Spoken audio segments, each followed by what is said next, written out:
Packing box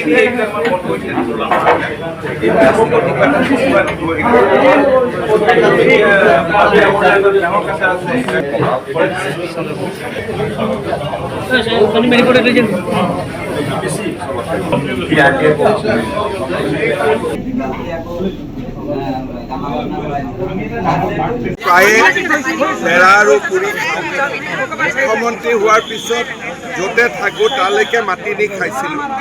আজি যিহেতু গোলাঘাটৰ পৰা গাড়ীৰে গুৱাহাটীলৈ উভতি যাম, সেইকাৰণে গোপাল কৃষ্ণত সোমাই নেৰা আৰু পুৰি খালোঁ, সকলোকে লগো পালোঁ, ভাল লাগিলে মনটো।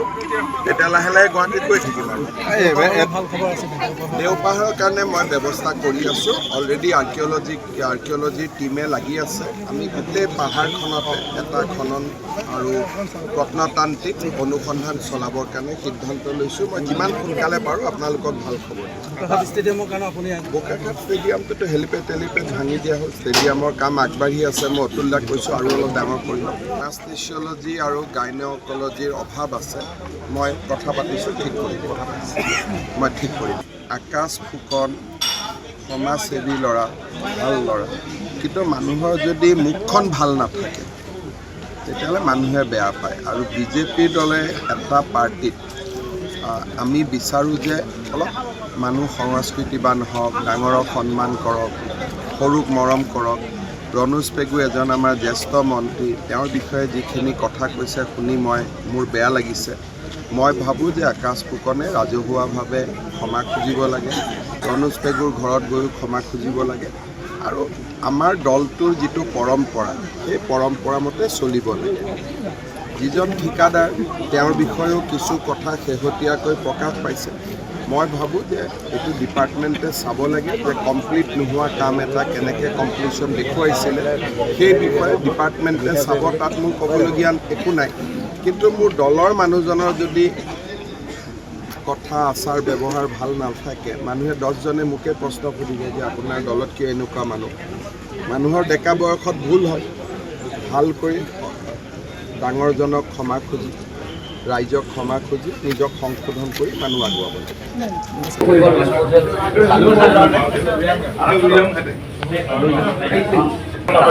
পেকিং বক্স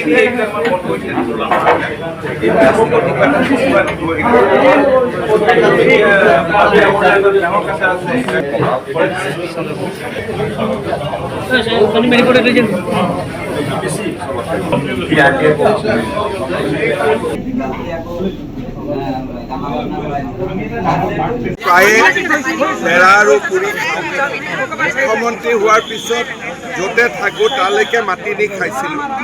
আজি যিহেতু গোলাঘাটৰ পৰা গাড়ীৰে গুৱাহাটীলৈ উভতি যাম, সেইকাৰণে গোপাল কৃষ্ণত সোমাই নেৰা আৰু পুৰি খালোঁ, সকলোকে লগো পালোঁ, ভাল লাগিলে মনটো। এতিয়া লাহে লাহে গুৱাহাটীত গৈ থাকিম আৰু দেওপাহাৰৰ কাৰণে মই ব্যৱস্থা কৰি আছোঁ। অলৰেডি আৰ্কিঅ'লজিৰ টীমে লাগি আছে। আমি গোটেই পাহাৰখনতে এটা খনন আৰু প্ৰত্নতান্ত্ৰিক অনুসন্ধান চলাবৰ কাৰণে সিদ্ধান্ত লৈছোঁ। মই যিমান সোনকালে পাৰোঁ আপোনালোকক ভাল খবৰ দিম।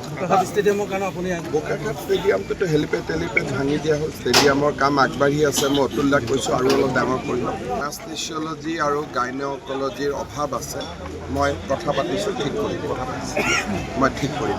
আকাশ ফুকন সমাজসেৱী ল'ৰা, ভাল ল'ৰা, কিন্তু মানুহৰ যদি মুখখন ভাল নাথাকে তেতিয়াহ'লে মানুহে বেয়া পায়। আৰু বিজেপিৰ দলে এটা পাৰ্টিত আমি বিচাৰোঁ যে অলপ মানুহ সংস্কৃতিবান হওক, ডাঙৰক সন্মান কৰক, সৰুক মৰম কৰক।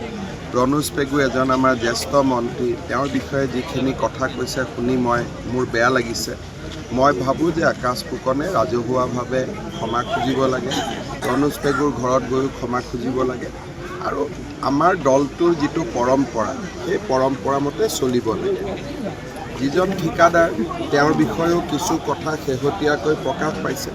মই ভাবোঁ যে এইটো ডিপাৰ্টমেণ্টে চাব লাগে যে কমপ্লিট নোহোৱা কাম এটা কেনেকৈ কমপ্লিশ্যন দেখুৱাইছিলে, সেই বিষয়ে ডিপাৰ্টমেণ্টে চাব। তাত মোৰ ক'বলগীয়া একো নাই।